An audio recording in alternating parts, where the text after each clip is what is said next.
అందరికీ నమస్కారం. Hello everyone. నేను బివి సత్యనాగేష్. ప్రతి ఎపిసోడ్లోనూ ఈ మనోబలమే మహాబలం అని చెప్తూ రకరకాల టాపిక్స్ చెప్తున్నాను. నేను ఈరోజు ఒక వెరీ ఇంపార్టెంట్ టాపిక్ చెప్పబోతున్నాను. ఇది సమాజంలో నిజంగా చాలా ముఖ్యమైన సమాచారం. ఎందుకంటే శారీరక సమస్యలు, మానసిక సమస్యలు పెరిగిపోతున్నాయి. ఇందులో డౌట్ ఏమీ లేదు. అనేక రకాలుగా మానసికంగాను చాలామంది సమస్యలతో బాధపడుతున్నారు. శారీరకమైన కూడా రకరకాలు వస్తున్నాయి. అలాగే మరి ఇంటర్నెట్లో కూడా సమాచారం అలాగే పెరిగిపోతుంది. ఏ రుగ్మతలు ఎలా పెరిగిపోతున్నాయో అలాగే ఇంటర్నెట్లో సమాచారం కూడా పెరుగుతుంది.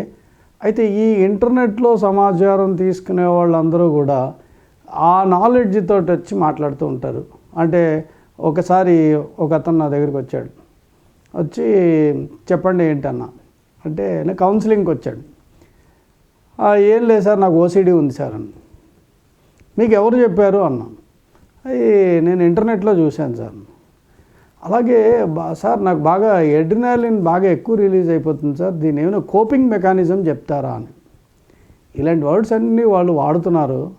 రీజన్ ఏంటంటే ఇంటర్నెట్లో మొత్తం సమాచారం దొరుకుతుంది. అయితే మనం శరీరానికి శక్తి కావాలంటే ఆహారం తింటాం. ఏదో ఒకటి ఆహారం తినాలి. అది సరిగ్గా జీర్ణమైతే అది శక్తిని ఇస్తుంది. అది సరిగ్గా జీర్ణం కాకపోతే అజీర్ణంతో బాధపడాలి, ఇండైజెషన్. సో నేను అందుకని ఈ మోడర్న్ వరల్డ్లో, ఆధునిక సమాజంలో ఉన్న ఈ సమస్యకి ఒక పేరు పెట్టుకున్నాం. దాన్ని ఇన్ఫర్మేషన్ ఇండైజెషన్. ఇన్ఫర్మేషన్ ఇండైజెషన్ అంటే వాళ్ళు తీసుకున్న సమాచారాన్ని సరిగ్గా డైజెస్ట్ చేసుకోలేక అది సతమతం అయిపోతూ ఏదో వాళ్ళ సమస్యని వాళ్ళే డయాగ్నైజ్ చేసేసుకుంటూ రకరకాలుగా సమాచారాన్ని సేకరించి వాడుకుంటున్నారు. జనరల్గా చాలామంది కొన్ని పదాలు వాడుతున్నారు. ఓసిడి అని, సెరిటోనిన్ అని, డోపమైన్ అని, లేదంటే మెలటోనిన్ అని, యాంటీఆక్సిడెంట్స్ అని, ఎండార్ఫిన్స్ అని, ఇలా రకరకాల పదాలు వాడుతున్నారు. మనకి అసలు నిజంగా చెప్పాలంటే మనకు అవసరం లేదు. ఎందుకంటే దానికి తగ్గట్టుగా మందులు ఇవ్వడానికి ఫిజిషియన్స్ ఉన్నారు, డాక్టర్స్ ఉన్నారు. ఆ డాక్టర్స్ ఇస్తారు. అంటే ఒక అతనికి ఏదైనా ఒకటి ఎక్కువైతే దాన్ని బ్యాలెన్స్ చేయడానికి ఏం చేయాలి. అలాగే ఒక అతనికి ఒక పర్టికులర్ గ్లాండ్ పనిచేయట్లేదు అంటే దానికి తగిన హార్మోన్ రిలీజ్ కావట్లేదు, దానికి ఏం ట్యాబ్లెట్ ఇస్తే అతనికి ఆ హార్మోన్ రిలీజ్ అవుతుందనేది ఫిజిషియన్ చూసుకుంటాడు. సో మన ఫిజిషియన్స్ దగ్గరికి వెళ్లకుండా ఇంటర్నెట్లో చూడటం వల్ల ఎన్ని రకాల సమస్యలు వస్తున్నాయంటే, తలనొప్పి అని మీరు హెడేక్ అని చెప్పి గూగుల్ సెర్చ్లో టైప్ చేస్తే తలనొప్పి అంటే మనిషి బాగా అలసిపోవడం వల్ల కానీ, సరి అయిన గాలి వెలుతురు లేని చోట, అంటే గాలి లేకపోతే మనకి ఆక్సిజన్ ఉండదు కదా, అలాంటప్పుడు కానీ, ఒకవేళ మెంటల్ ఫెటిగ్ వల్ల కానీ తలనొప్పి వస్తే, తలనొప్పి అని టైప్ చేస్తే మెంటల్ ఫెటిగ్ వల్ల వచ్చే తలనొప్పి దగ్గర నుంచి బ్రెయిన్లో ట్యూమర్ ఉంటే వచ్చే తలనొప్పి వరకు మొత్తం అన్నీ వాళ్ళు ప్రొవైడ్ చేస్తారు. అది గూగుల్ సెర్చ్ ఇచ్చే సమాచారం అన్నీ ఇవ్వాలి కదా. ఆ ట్యూమర్ మళ్ళీ బెనైనా లేకపోతే కార్సినోజెనిక్గా, ఇవన్నీ అనవసరం. అది అన్నీ వాళ్ళు చూసుకుంటారు, డాక్టర్స్ చూస్తారు.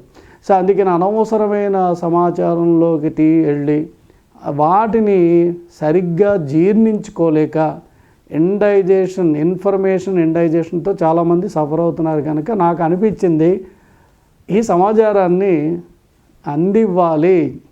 అనవసరమైన వాటిల్లోకి మనం వెళ్ళకూడదు. మన షర్ట్ మనం కుట్టుకోవట్లేదు, టైలర్కి ఇస్తున్నాం. అలాగే మన ఇంట్లో ఏదైనా ఒక వుడ్ వర్క్ ఉంటే కార్పెంటర్ చేత చేయించుకుంటున్నాం. అలాగా ప్రతిదానికి స్పెషలిస్ట్ ఉంటాడు. ఆ స్పెషలిస్ట్ చేతిలో పెట్టాలి. సాధ్యమైనంత వరకు నేను ఈ వర్డ్స్ వాడే వీడియోలు ఇప్పటి వరకు చేయలేదు. నేను 70 ఎపిసోడ్స్ పైన చేశాను. కానీ ఎక్కడ కూడా ఈ పదాలు సాధ్యమైనంత వరకు రాకుండా చూశాను. కానీ నాకు చాలామంది ఫోన్ చేస్తున్నారు. ఏమనంటే, సార్ ఓసిడి గురించి చెప్పండి, స్కిజోఫ్రెనియా గురించి చెప్పండి, లేదంటే ఇంకా రకరకాల బైపోలార్ డిజార్డర్ గురించి చెప్పండి. అంటే సాధ్యమైనంత వరకు వాటిని ఎందుకు అవాయిడ్ చేస్తామంటే, ఆ సిమ్టమ్స్ నాకు ఉన్నాయేమో అని ఆపాదించుకుని మళ్ళీ ఇంటర్నెట్ చూసి మళ్ళీ ఫీల్ అయిపోతూ ఉంటారు. కొంత కన్ఫ్యూషన్ ఉంటుంది వాటి వల్ల. అలాగే యాంగ్జైటీ న్యూరోసిస్ గురించి మాట్లాడండి, డిప్రెషన్ గురించి చెప్పండి అని చెప్పి కొంతమంది ఫోన్లు చేస్తున్నారు. కొంతమంది వాళ్ళు కామెంట్స్లో కూడా పెడుతున్నారు, మీరు కామెంట్స్లో చూడొచ్చు.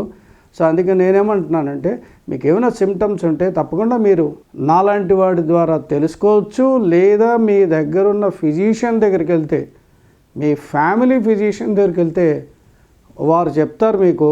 దాన్ని బట్టి స్పెషలిస్ట్ దగ్గరికి వెళ్ళాలా లేదా అనేది కూడా మీరు నిర్ణయించుకోవచ్చు. కానీ అనవసరంగా గూగుల్ సెర్చ్లోకి వెళ్ళి, అంటే గూగుల్ తప్పేం లేదు అందులో, అది ఆ ప్రొఫెషనల్స్ చూసుకుంటారనే ఉద్దేశంతో గూగుల్ సెర్చ్లో సమాచారం అంతా ఇస్తారు.